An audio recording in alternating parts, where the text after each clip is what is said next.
Good morning sa tanan.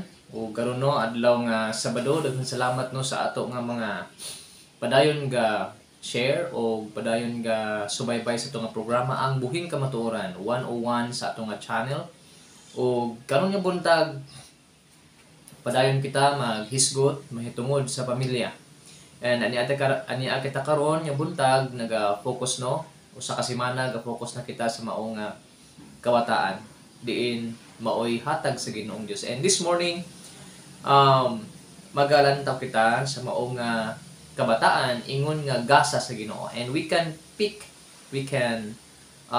see that in the book of Psalm chapter 127 verse 3. Yung gaingon ang pulong sa Ginoo, children are a gift from the Lord, a productive womb the Lord reward.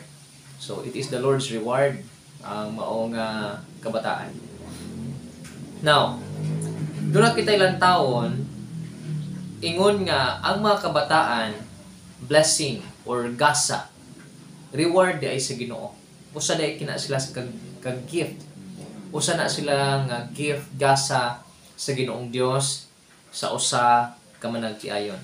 So, tungod kay blessing from the Lord ang mga kabataan, so doon na kita pito ka mga pagtulunan nga atong lantawon o angay nato nga sabton og i-consider ingon nga gigasahan kita sa Ginoong Dios. Pagkahuman nga diin na correct na to gahapon ingon nga as we have our pre-seminar no sa marriage counseling, karon nga buntag ingon nga naay mga kabataan gihatag sa Ginoo as a blessing sa Ginoong Dios ang mga kabataan. Number 1, i-value nato sila. Value them. That's why, tungod kay mga kabataan, blessing from the Lord, we should value them. Ato sila tagaag importansya. I-treasure nato sila. Like gold. Kung ang bulawan, ang atong mga pulseras, o guban pa ng mga mahalon atong mga butang, atong treasure nato, tagaag bili nato sa itong kinabuhi, isama po niya ang mga kabataan. So, ang imong anak, i-value na siya. Ayaw nga diin, urag, wala na pulos ng bataan ni ayaw. So, gitagaan kag anak sa Ginoo, so i-value ka na. Tungod kay dili tanan nga couple, dunay anak nga gitagaan o blessing, gift sa Ginoong Dios dihan ang abahin. So, number 2, di lang i-value nato sila, like gold, keep them. So, unsaon to pag-keep? Don't throw them. Dili na to sila ilabay no, dili na to sila labi na sa mga words na to.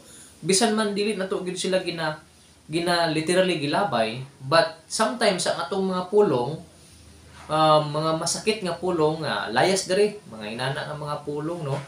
So dili maayo. Mas maayo nga ato nang i-correct no. Hindi na to na dapat padunggon sila.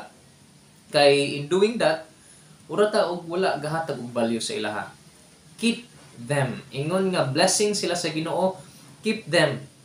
Ayaw sila itsapwera. Ayaw sila ilabay-labay. Labi na no sa mga nagbuntis, unain nagbuntis man gani or naamoy nadunggan na ilhan nga buntis, i-share kini nga message sa ilaha. Nga diin i-treasure, dili ilabay ang bata, dili ipalaglag. O gitagaan ka sa Ginoo na ni ana, nagbuntis ikaw, so keep it. And ayaw ipalaglag. So, sa mga bata nga dagko na yung mga bata, ayaw sila padungga. Number 3, value them. Number 2, keep them. Number 3, love them. Higugmaa sila. So, kanang atong ginahimo, ginatanong nga paghigugma sa ila, time will come, kanang mga bata apod, mubalos po na ang paghigugma sa ato. Mupod na ilahang in return. Tungod kay nakita nila nga diin kita kami sa una imuminggi pangga munang na iba mga ginikanan karon gaani na lang sila. Ang ba mga ginikanan pod karon wala na naka-feel, wala sila kabati nga gihigugma sila tungod kay i-evaluate niyo yung kaugalingon basin ay og sa una gasigi mo og tanom og madili maayo mga pulong. Love them, don't hate them. Ayaw sila padungga nga hate nimo sila. So, ipakita kanunay nga gilab mo sila. Number 4, pito man kini. Value them. Number 3, 2, keep them. Number 3, love them. Number 4, guide them by correction. So, i-guide mo sila, ingon nga na kay anak, part na nano sa itong gistudyhan, ato gyud silang disiplinaon. I-guide nato sila. So, ikaw ang ginikanan, ikaw ang mo-guide sa ila. Lisod kaayo kung lahi ang mo-guide sa ila. So, ikaw ginikanan karon kung dili ka ga-guide sa imong mga anak. So, lahi ang mo-guide niya anak. So, lahi na nga instruction. Dili na imuhang kagustuhan ang matuman. Muna nga, please, guide them. Na ba mga ginikanan na di ka ba lumugayod sila mga anak? Muna nga akong isulti sa inyo ha. Sugdi na nga ikay mo guide sa imong mga anak unsaon kini paghimo, unsaon ni siya, unsay dili maayo, unsay himuon, gayran nimo sila. Ug dili kay pasagdan nimo sila. So by correction, labi na sila mga nasayop nga nahimo. Number 5, teach them. So part nga giintagaan ka sa Ginoong Dios og mao nga gasa, mao puday kini ang mga responsibilidad. Value them, keep them, love them, guide them, teach them. Ikaw ang motudlo sa ilaya. So imo gid silang tudloan, imo silang tabangan nga diin kanang imong mga anak makabalo mo dungag, makabalo mo laba, makabalo mo luto, makabalo mo inani ang himuon mo plancha kini uban wala gyud kapasagad lang gyud. Wala gyud ang ginikanan gatudlo sila mga anak. So dapat you should teach them with patience. Kay na iba mga ginikanan nga dili walay pasensya, dali ra masuko. Natural lang gyud kana nga dili kana makatch up dayon. Munang teach them with patience. Puno sa pasensya. So munang dili pud basta-basta dayon no kun naay bata. Number 6, hear them. Be considerate. But pasabot naa sila mga mga sugo nimo nga dili nila matuman.